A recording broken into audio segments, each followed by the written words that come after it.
What's going on, everybody? Welcome back to another video right here on Smack. If you enjoy this video, please consider liking it, and don't forget to hit the subscribe button that's just down here. And obviously, if you have an opinion, please share it with us in the comment section below. Enjoy the show. Hi, I'm Wybcke Meier, CEO of TUI Cruises, and this is my Smack episode. Hi and welcome to Smack. I'm Philip Ibrahim. In today's episode, I met Wybcke Meier, the CEO of TUI Cruises. We talked about why traveling is and remains emotional, why mobility does come with a footprint, and she assured us that cruises are much more comfortable than fishing nets. Check it out. Super good. Wybcke Meier is today with me. I'm super excited, and I can tell you why, Wybcke. We have been trying to get somebody from the cruise industry since we do this podcast. So you cannot imagine how happy I am to have the CEO of TUI Cruises with me today. A wonderful, warm welcome. How are you? Thank you. Very well. It's a pleasure to be with you. Looking forward to get your questions. Yeah, I think we're gonna have a lot of fun because I'm super excited to learn a lot about you. Probably to start this episode, cruises has always been something that is close to my heart but far from my pocket, so to say, because I've really always liked the overall atmosphere, but I never really tried it until 5 years ago. I think 5 years ago, I took my son, I took my brother and his daughter, and we went to a 5-day cruise through the Caribbean. And afterwards, I had to say all my pictures, all the perception of elderly people traveling were gone. And I think it's the first learning that I had with you when we checked before this podcast episode.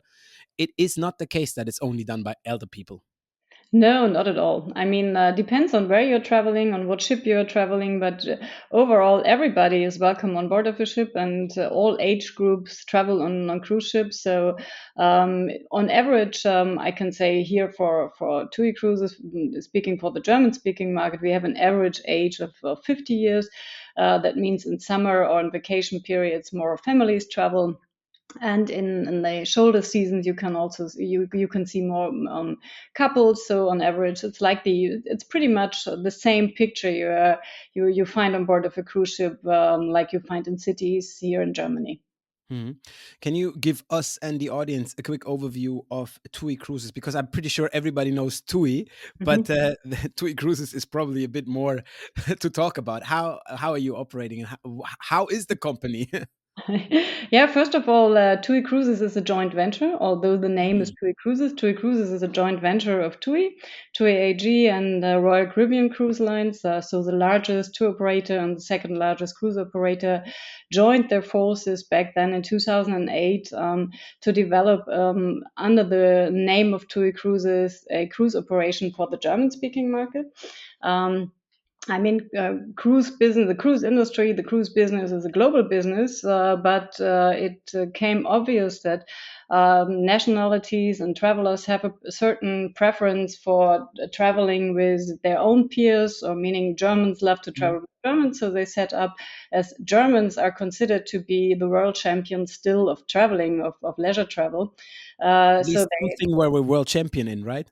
yeah, yeah, definitely. I mean, maybe number-wise, we were overtaken by the Chinese, but generally, I mean, for the Germans to go on holiday, to spend money for experiences, this is something which is very, very important to all Germans. So there was a necessity of building a brand catering to the needs of German travelers, and that took place 2008, 2009. 2009, the first ship set of sails, and now the TUI Cruises fleet comprises 7 vessels. And we operate the most modern and energy efficient fleet. So 6 ships are recently built between 2014 and 2019. Until 2020, we could only see one way, and that was the way up, because people want to go on board. And as you mentioned, there was still existing in Germany that the perception was that mainly elder people and very affluent people go on board of ships, and it's not an affordable way of traveling. But the market had been opened up earlier by other brands, and so we were very happy that we could not only close a gap between the modern and fancy club ships and the old luxury, or not old, but traditional luxury ships, to create a product which is positioned in the middle, not with an obtrusive motto for everyone, but really to also build new ships. So, and to give you just one number, our ships on average have capacity for 2,500 passengers. Wow. And approximately 1,000 crew members are on board to give the best experience people can have on board. Crazy. This first set already, I could have like a million question pointing out of this first part that you already said. Probably starting with the first, you said there was a need of creating a bit more German based ships. So does that mean in the before that, which is not that long ago, there was not a German speaking or German focusing overall brand? No, clearly there was, but the capacity was limited. Okay. First of all, it started the whole cruise business, or the form of travel of cruises, actually had been invented here in Germany with Hapag-Lloyd. And Hapag-Lloyd, Yeah. the traditional cruise brand, is also now part of the TUI Cruises of TUI Cruises.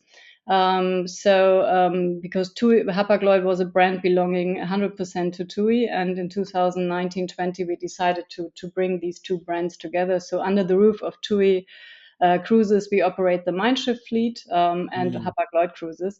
But back then, in the end of the 1990s, for example, in Germany, maybe 900,000 passengers went on a cruise for holidays.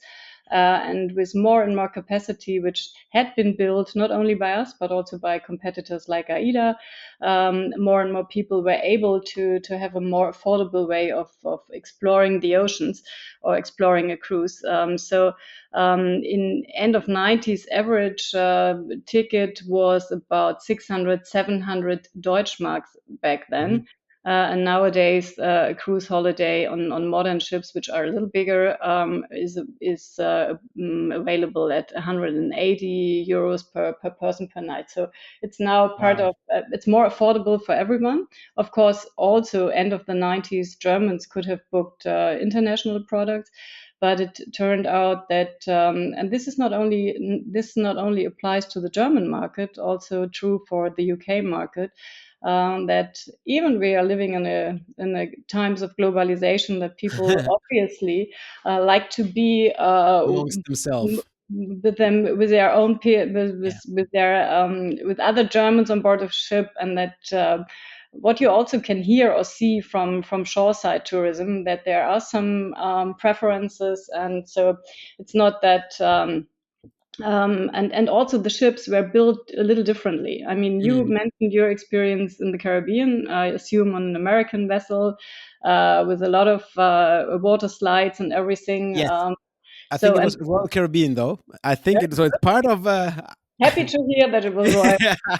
So, and Royal Caribbean, that's a very good point, because Royal Caribbean is the cruise brand who put most effort on being very innovative concept-wise for cruises. So they always had in mind to build new way of having a cruise, of experiencing a cruise. And to understand that, you look back to the times how cruises was invented. Actually, the first cruises, the Passaging. first ocean liner were built to bring people from the US to Europe, but then some airplanes could do it in a faster and more efficient way, but the ships were there. And that was the time when they refit and refurbished the ships to give people a holiday experience on board. That's And amazing.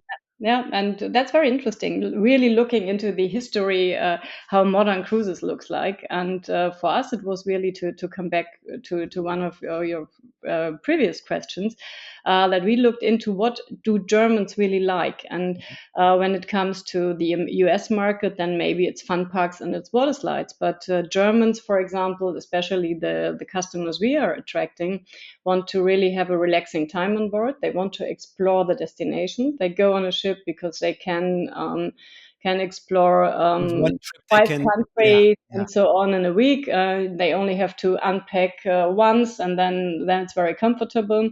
And of course, food and beverage always was very important, or has been very important, and still is. And of course, also what is maybe a little bit astonishing, that at least our customers, they like to also be active on board. And it's Mm. and I don't know any other place where it's so easy to go in the morning to the gym, to have a great day in a certain port, or go to the gym in the evening, having a great spa experience. So it's more like it's a holiday form which is comfortable, and where you have really have a lot of variance, and various activities. When you mentioned that the Germans want to stay with the Germans, the British with the British, in the moments where these got mixed, do you see like the complaints or the different approach getting different? So I would say like if you, it's easy if you know this is the target group that you want to. In the hotel industry, I do not differentiate that much between British and Germans. Everybody's there, but I do understand in what you do. If your focus is more on cultural activities on I don't know, Greek islands or Greek cities, it's a different approach than if you have a total different target group. So do you see that the quality or the reputation for an experience changes when you mix these, I don't know, peers I or think it's people? not. I think it's not a matter of mixing nationalities. It's a matter of informing what people expect on board, True. whether they have a real international cruise brand, whether it's a fun ship you're offering, or if you really have the best and most interesting itineraries where you have a focus on cultural experiences. On in the end, I think talking of this vessel size we are offering, for example, I think you might have people on board who have a very active holidays. You have others which are who are just relaxing, and there's maybe there's a lot possible. But I think you have to be clear. So if one comes on board on of our ships expecting I don't know, water slides. That could be a point of disappointment, because we just have Mm, any water slides. But I think that's more how you market it, and mm. how clear are you in explaining, and what you are doing. And for example, I think for European, it's not necessarily only Germans, but Europeans really go on a cruise ship because they want to explore the destination. It's a very And I good think point. that's a So little different. Sorry to interrupt, no but that's a worries. little different when you look to the U.S. cruise lines. I mean, sailing in the Caribbean. It's I don't want to be impolite, but it's not that the experience is not so different if you go to island A or B or C. true. It's another experience, but also comparing the value for money you get on board of a ship, then it's maybe a more comfortable and also more attractive price-wise Yeah. form of holiday, especially for US citizens, where sure you have a lot of tax and additional fees to be paid. And especially expectations is the word that I really would like to stretch out there, because Mhm. if you expect to go in the Caribbean on a cruise, you probably need a water slide and water because you're Yeah. out there all the time. If you go through the North Sea, I'm not 100% sure how much of the weather will be there comparable. So yeah, I really get that point. Hey, you mentioned earlier, just in a very short sentence, the Chinese market, and knowing all the things that you said now, is that something that you have in mind, that now you will focus your experience probably on a total new market by catering to, I don't know, I'm thinking about a ship with Chinese travelers, Chinese language, Chinese everything. Is that something you already have in your future plans? Actually, for TUI Cruises, we don't have that on our Yeah, agenda. But Royal Caribbean has already operates a ship in China, so they for of course for the Chinese market, a cruise holiday can be extremely attractive, because it's a very as said, you have a lot of to do on board of a ship. You can experience a lot in a short period of time. And also, what is very important to Chinese people, obviously, is that there are casinos. mm, Being at sea, and this is something which is extremely interesting for them. But in our structure, being responsible for TUI Cruises as a joint venture, so we focus on the German-speaking market, but also all nationalities, to be specific in that point, are welcome on board. And we may also, of course, everybody speaks English on board. It's not purely German, but we can see that the big majority is German speaking on board of our ships. Mhm. Shout out to my brother. He's as well a gambler. And when we were in the Caribbean, I went to the gym and he went for the casino. So I Hmm. really get that point. Hey, now hearing this and as well looking back in that history of cruise ship, how important is the loyalty of a customer? So I at the, I'm smiling and laughing because my cruise experience is 5 years ago, so it's already 5 years that I've been out. But I still get very, I think, annual, very good marketing that triggers me. I have to say, so I'm really, excited by Caribbean feelings in my mailbox, especially in November. It's a very smart Yeah. moment to send that out. How important is the loyalty of your customers, and how do you make sure that they probably stay in your network or in Hmm. your Fisher net longer? Fisher net is actually quite nice Yeah, for very cruise. nice. Very Well, Nordic. it's a little bit more comfortable on board of a ship than in a net, but at least you're on a. But it's an important point. Well, what I can say, looking back to how the numbers of TUI Cruises evolved in the past 8 years or 10 years. Um, then you can see it was people coming for the first time on board. Either they love it or they hate it. I think there is not much in between, and the big majority is always coming back. So we could see a share of regular customers traveling minimum twice with us. It's more than 40%. Mm, 40 to wow. 50% measured on an annual basis. So it's clearly that regular customers they really like to be on board. And our task is, of course, to, as you might recall, the numbers. I'm giving you the numbers of the German numbers of 2019, where we had some 70 million people traveling, Germans traveling longer than 5 days in an organized way. 70. 7-0. Wow. And in a Pauschalreise, you know that expression, it's a very German one. I would say organized travel, Yeah. longer than 5 days. Funny Uh, that that doesn't exist in English. That's what you say, huh? It's so German, this word, that we only have an expression in German for that. Okay, got it. And well, I think the UK people also have then its package tours. I have But packaging. Yeah. the beauty in it for the customer is doing a package tour or an organized travel. Whatever happens, no matter the operator, whether it's a cruise line or a tour operator, takes care when you get lost somewhere or a flight is delayed. So it's a very safe way of traveling, and I think Mm, something what also uh, gained more importance in the years of the pandemic, for example. But coming back to the point, 70 million Germans travel annually longer than 5 days in an organized way in 2019.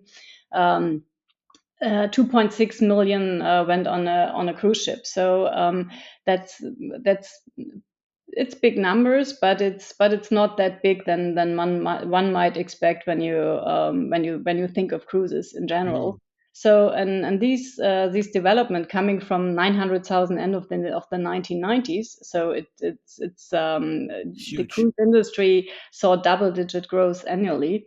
So I think there's a reason for that, and this is why people get a great holiday experience. They travel on modern ships, and usually they come back. So to your question, of course, it's a very, I mean, traveling generally, experiencing, exploring other destinations. It's a very emotional. It's an emotional thing, and these memorable moments, I think, for all of us are important. So it's easy to trigger and to stay with them in a group, and to from time to time reach out. But we also can see that our fan base is they are very active in Facebook and Instagram, and they like to share also their cruise experience. So it's a clear yes. It's important to Mm, have these regular customers, travelers on board of the ships, also because you always learn from them what is necessary, where can we adjust, where can we mm, become better. And also, but especially in 2023, the first year after the pandemic, where we really have complete normal operations, I think that's also a point to attract new to cruise customers. And I think we can see more this year. And it's the generation Facebook as well. If you mention the average rate, these are those people who have really Yeah. embedded social media within their daily lifestyle. So it's great to hear that this is as well done by you guys, because obviously that's how you reach your target group. And I know we're never talking about people who are working in the same industry, but how do you deal with your competition, that, or at least those people who try to be competition? How, I mean, we compare a lot of KPIs in hospitality industry, hotel industry, but how do you deal that with the cruise ship? How dense are you comparing your experiences? I think it's very similar to what you Mhm. guys are doing in the hotel industry. I mean, we are as cruise line on one hand we say it's competition. On the other hand, especially speaking of the German market and seeing these numbers, there's room for more. And Germany, as you know, it's one of the older demographics worldwide. Mm. So there will be more people traveling with us, and we all are organized in an association. It's called Cruise Line International Association, where we come together and where we at least share what we can share, and also the numbers which are available. But I think there's room for many cruise lines, and it's depending really on the product you are offering, on the positioning of the brand. Because as said, there's worldwide, there are ships in all sizes, there are all kind of concepts, Mm. and um, it's necessary to, first of all, to have a clear positioning, and then I think it's easy. But of course, we look here and there, and being, also having Royal Caribbean as a shareholder, there are also some benchmarks which you can Mm. compare and where you can do best practice sharing and also learning and adapting. Mm. One of the biggest discussions, I would say, or as well, like critics in the last year, not only in the time of COVID, but I probably already started before. I remember being or reading the FVW, the Mhm. travel industry magazine. And whenever you mention cruise, the next word next to it is something to related to CSR. So how embedded is CSR, and as well the protection of that in your today business? I mean, this is probably the most criticized part of your operation. Nobody doubts the experience, but this is the part Yeah, that, absolutely. yeah. Yeah, absolutely right. Well, first of all, it's completely embedded, and it always has been. I mean, being responsible for a company which was founded in 2008, so it was part from the very beginning. And to come back to the I think what we offer as a cruise line is that we have attractive modern ships, and we are offering jobs at sea for many nationalities. And it's also, as said, we have 1,100 crew members on board. It's also an opportunity for people to get in touch with German culture. We educate Mm, people on board, whether it's language, learning German language, or also doing educationals and trainings for specific part of hotel operation. And once they have learned on board, they are also ready to take an opportunity and move to Germany or to Northern or Central Europe, and being capable to do other jobs. So I think, and there are also some misperceptions and also some really false facts, so that our crew doesn't sleep in cabins with sharing a cabin with 8 others. It's a maximum 2 people sharing a cabin. They have a private bathroom. Everything is regulated with the ITF, and of course you cannot compare the minimum wage on a cruise ship with the minimum wage in Germany. But we don't have we don't follow these critics, or we couldn't agree that this is really. That's how do I express that? I think we also see a very high retention rate of our crew. So mm, 79% of crew always love to come back. And for them, they see really the great opportunity, and everything. Of course, health insurance is included, and the flight. Or the travel arrangement to the ship, and everything, and also family travel is possible on board of our ship. So I think there's a lot what had changed mm, in the last 10 to 15 years. In that point, I would say this is, of course, sometimes driven by unions saying that everything needs to be done like in Germany. But of course, we cannot do so. But on the other hand, people also travel to countries like Southeast Asia, and there the minimum wage is also lower than you have it in a hotel here in Germany. No, And clear. And I have to, sorry to interrupt. I have to say, I mean, nothing compares the possibility of doing 1 or 2 or 3 seasons on a cruise ship, especially going international. Because what you said, I mean, the most important part is how often do you have a chance in that time frame to experience the same countries, the same traditions, and everything besides that. Yes, it's work. I have to make a confession. I always was a big boy, so I was always a bit overweight, so I never could make it to a cruise ship back then. Big boys were always a bit not seen. It's already 20 years ago. So if that would have not been the case, I for 100% would have done cruise ship. For me, this was always exactly what I wanted, be with a lot of people. So I think cultural wise, fully understood. And I just want to emphasize on what you say. You have your own bathroom stuff. That is so important. You have at least like a place to sleep. The horror things when you open a Hollywood movie where you have 20 people in the cabin is not true. So not at all. A lot if of you if our audience today takes this out of our course, it's already like a major milestone.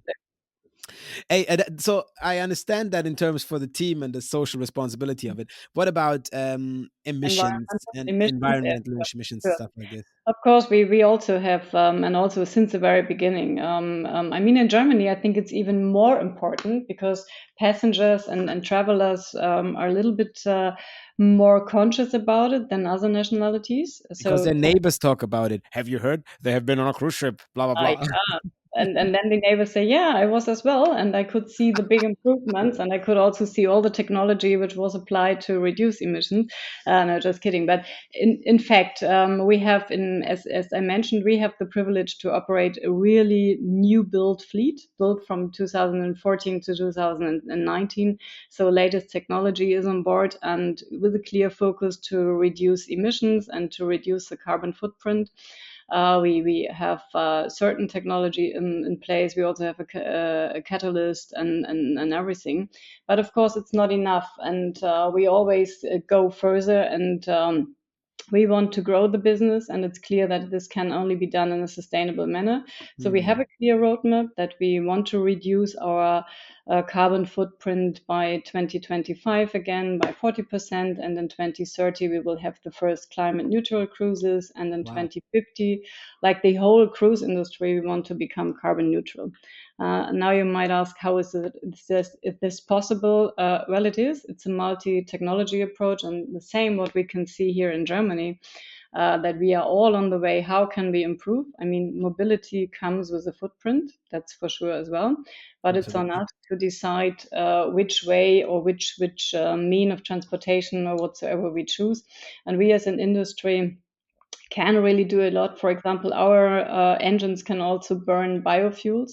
In a moment where more volumes of biofuels will be available, this is one way. The other way is to apply, or this is additional, to apply wherever ports have shore power facilities, that we, while we are docked in port, obtain shore power. Then we are on zero emission, provided it's green shore power. And also, we are getting a new build next year, and we are very proud of that, a sister ship to Mein Schiff 1 and 2. Wow. And that will be the first ship which will be able to run, to burn methanol, and green methanol, and then we will be almost carbon neutral. So there's a lot going on, but there's also, to give you maybe another example which could be interesting, we can also achieve less emissions and less fuel usage when we do slow steaming. When we go from A to B in a more slowly way, then we burn less fuel. And every little piece and bit counts. And of course, it's clear we only can offer holidays. We can only offer holidays at sea when it will be done in a sustainable way. Yeah, it's amazing. It's really amazing. You touch a lot of future goals, and I really like that. Let's carry on with the future in a second, but probably Mhm. just to underline your passion. I have to say you're super passionate when it comes to that. That's so nice to see. You told me that your grandfather was as well a shipperman, a boatsman, which is Mhm. probably super nice for the audience to hear that you're doing this not only because it's your job. I think there is a lot of passion in your family when it comes to Nordic. Well, it back then it was my grandfather. Actually, he was a boatsman, but he was born in 1903. Imagine that. So that was really You tough mean he time. would have been a pilot when he would been he could have been a pilot as well when there would be airplanes. Actually, he became a bakerman. So my parents and my father was also a bakerman. So my parents ran a bakery on the small island of Helgoland. But my grandfather, They still uh, do? Question, or is that still yours? Is that bakery no. still So existing? my parents are too old. My mother still is there, but the bakery is run by other people right now. I was about to send the millions and millions of listeners to this bakery. Yeah. No, but actually they have a very good German Schwarzbrot, but yeah, no, it's not run by us anymore. But my grandfather, he used to tell me when I was a little kid that that was very hard times because he at that time he wasn't allowed to go ashore only, or he only could go ashore for if he was on board of the ship, maybe in 3 months he only could go ashore for one time. So that was Mm. very extraordinary. And actually, I wasn't really attracted by going on ships because growing up on that island where I was forced to go on on ships, I don't know, every quarter, and as the North Sea can be very rough, I really got seasick when I was a kid. So ships were not my favorite. But growing up on that island where you are surrounded by water and wherever you look, you can see your horizon. So maybe that was something which was somehow was triggering me as well. And so I have a passion for sea. I have a passion for wind. And luckily, since I was 14 years old, I'm no longer seasick. So I think I feel very Everybody's happy lucky. But about that, and it yeah, gives you as well a clear possibility of evaluate experiences. That's what you said, knowing yeah, from your history where this industry or the whole transportation or logistic comes from to what it is now. You can really tell a story. So that's super nice to see. And you're from the north, so wind yeah, and water should be part of your of the things you like to yeah, understand. absolutely. Hey, you'd mentioned already a lot of future oriented goals that you have, especially when it comes to CSR. What about the experiences? Do you see any trends? Anything that you would say, this is something I'm not officially allowed to tell us, but as we're just us two, this is a trend we're working on? Not really. I mean, there's a lot what had been implemented in the recent years, but what I can see is that what hasn't changed, and to my mind, this is good news, that people still are eager to, and they cannot wait, that they really want to explore a destination. I think sometimes people say, "Ah, it's over." People want to just relax and be on board of a ship and having all the three meals and a cocktail here and there, and the ship is the destination, and they don't care where they are. They really do care. And on average, our guests do on a 7 days cruise. They do five really interesting shore excursions, whether they organize them themselves or they do it through us. And it's like cruise passengers really um, are interested in the culture. So they go to the museums, and there are ports where ports are telling us, "Oh, it's great that you are coming because on a Tuesday when you are usually calling this or that port, then our museum, the people are back there and are really interested in getting some flavor of the certain culture." Um, but you asked me of a trend. I think what can become trend is that people are no longer interested in having a very dense day. So Mm, starting at 8 in the morning and being back right before the ship leaves. It's more like splitting it a little bit up, having 4 or 5 hours here and then coming back, or doing it in a more relaxed way. And of course, also digital guidance, digital assistant plays an yeah. important role. And what we can see is that people are more interested, although they come on a mid-size or big ship, that they want to have their own experience. And this is what we are offering to a certain extent. But there we can become better to give your son a completely different experience than other guests. So this is on us Mhm. to develop this further with the destinations.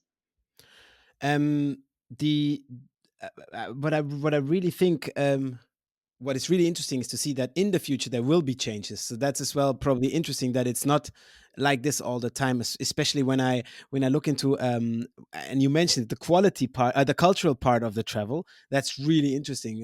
It's as well a reason for people to use it and to keep on doing what they do, because it gives you probably as well a chance to see somewhere that you would not see in a first hand, because you're not flying to, I don't know, this little port somewhere in the Caribbean. I would never go there. But hey, you mentioned it earlier that on a ship there are 1,000 staff member, a Yeah. thousand people. So how can you report a bit? How is life on board? How does that work? Oh well, that's organized like a little city or a little village, and then you have a mayor. Compared to if we're talking of the village, the mayor, that's the captain, and we have and you have from that 1,000 crew members, you have approximately 130 people.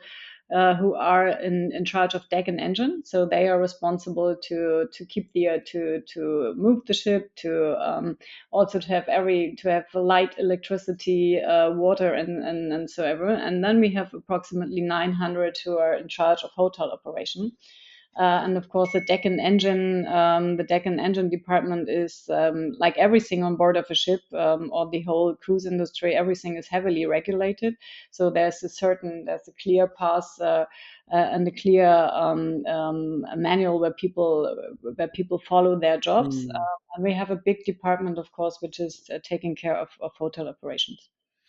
And you mentioned earlier, and I know catering to Germans means as well that there is parts, there is a special word that you mentioned already, that is security. Mhm. And I think you said it as well. I mean, it is super important to train that at the start, or these drills and stuff. What happens if, I mean, this is not, how do you say, I cannot just walk off that place wherever I am. So it's super important that it's clear to everybody who runs the show and what happens if. So I think that's a big part of that. And I know that's as well for the staff members. They're quite drilled as well when it comes to that, right? Absolutely. I mean, cruising or cruises is, to my mind, one of if not the safest, I would say it's one of the safest form of traveling, because everything is regulated. And before a cruise ship, for example, that sails, everything is, there comes a class society, and you have the regulations of the IMO, the International Maritime Organization, and SOLAS, and port. Port societies and everything, port authorities. Having said that, then on the ship itself, what you are referring to is the drills, of course. You need to know where to go in a case of emergency, and this is why the drill is conducted right at the beginning of the cruise. And what is also worth to mention, that the life-saving capacity we are providing is 25% more than passengers on board, so that you are able to reach for the very unlikely event that you need to go to the life-saving facilities. That there's enough space, and that we do not have to that we can forget about the other movie scenes we might have in mind, thinking of being on the ship. And there's one drill where you, as a passenger, will be informed, and Mm. nowadays you go on board, you find the information, and then you see an officer, and they tell you what to do and where to reach the lifeboats, and how to behave in a case of emergency. And this is conducted right on the way before on the first day before the ship leaves the port. Mm. And for the crew, of course, they do regularly. They do drills every week, because there's more what they need to be aware of other potential events, and everything is trained. For example, fire is one of Mm. the biggest things we are afraid of, and there's a lot what we do preventional wise. I mean, it's interesting to know what people might need to understand. If you're on a ship and you set the number, that's not that you have 800, pardon me, 1,000 German-speaking Germans as staff members. It Mhm. could it can get very diverse, right? Absolutely, but all staff members speak German in a way that they are able to help the people to find their way Wow, to the super. lifeboat, for example, or whatever is needed. So this is part of the drill, and this is also part of this is the minimum language we require from the crew members. But for any case of emergency, it's important that everybody knows his or her role, and that they can follow up. That they can make sure that the people really will be safely evacuated if necessary. I didn't know about the 25% over. I think that's one of my learnings, because that's really taken a lot of frustration away. If you know that, that's quite good to know. That's a quarter is quite strong. I think about um, what that means, but that's like a very high security net for whatever happens. That if one boat goes off, you're not Absolutely. like, yeah.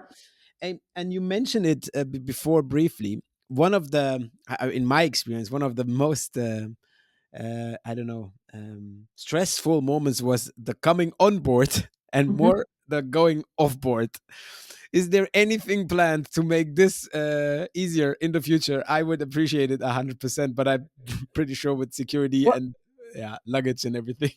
well, what was the stressful the pain point, the stressful moment? Was it that too I've many never people were at the same time in the terminal? No, my point is, I think I've never done it before, so I was a newbie. So for everybody around me, that was quite normal. You know, they drop their luggage, and then you're like queuing up. You're going to a security control. You're queuing up to the boat. Then you get like your number, and then you check in. Then you go to the room. Then your luggage has to arrive. So I mean, from a logistics standpoint, it's clear you cannot do it in a second. But Mhm. the more harder part was the going off board. I mean, it's not you, but it's the guests. All of a sudden, they get like on a rampage. They all want to be off boarded first. I had the feeling like, okay, I got my kid here. I go, sir, go ahead.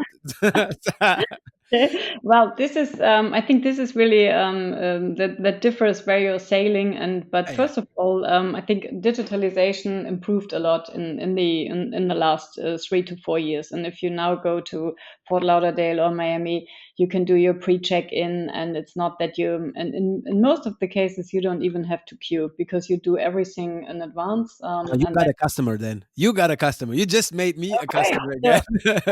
you do everything, you upload you need to fill in the manifest. This is also something which differs to other form of traveling. Of Mm. course, in a hotel you have to fill in also Registration card. the station card, but it's a little bit more information you need to provide before you go on a cruise ship. And there's also a health questionnaire and everything before you go on board. But this can be done in advance now. And if you did very well filling out everything correctly, then there will be a nice lady or a nice gentleman welcoming you.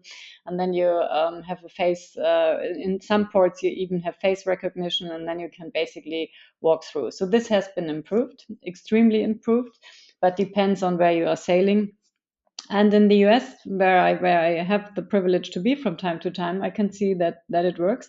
Here in Germany, we made a big step into the right direction. We also have the possibilities to do everything online. But it turned out that Germans like to be very early in the terminals, especially in the German terminals, because they couldn't wait to get on board.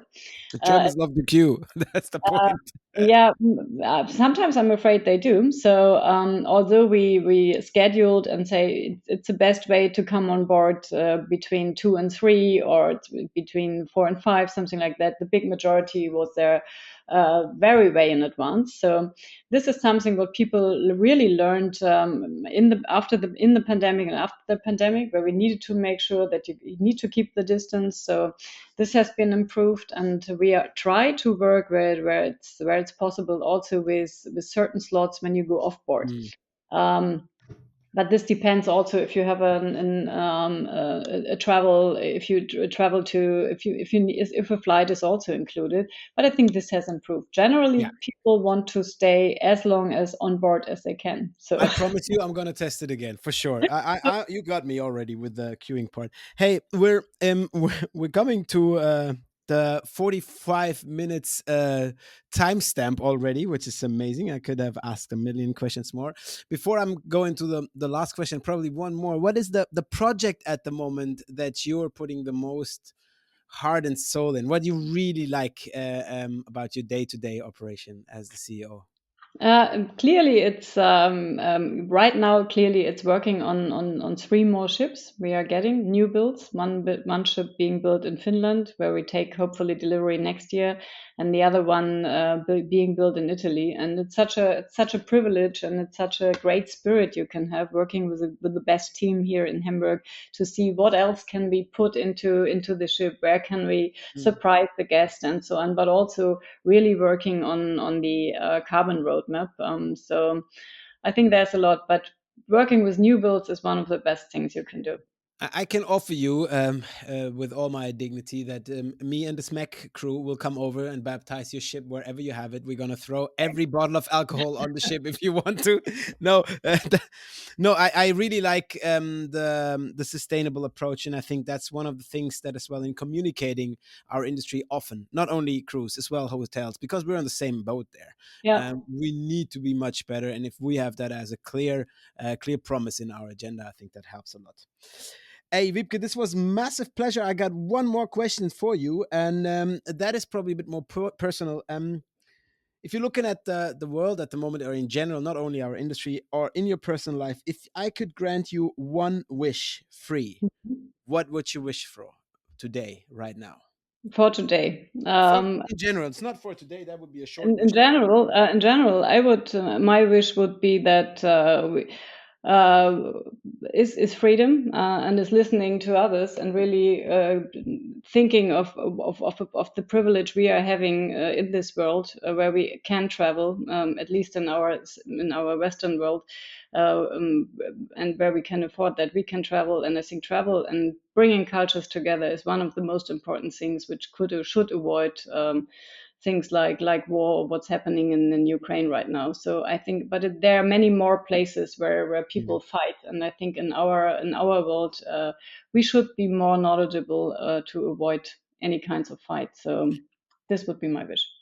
Mic drop. With this to be said, thank you very, very much, Wybcke Meier. That was an immense pleasure. I'm super, super thrilled, and that was amazing. Thank you very much. Thank you. We will let you know when we have the naming ceremony. I get you on that. Thanks. That's it for this episode, everybody. Thank you for tuning in. Don't forget to share your thoughts on this episode and everything else that is going on at SMAC with us by checking out our website at smac.media, or connect with us on LinkedIn, YouTube, or Instagram. We'll see you next time.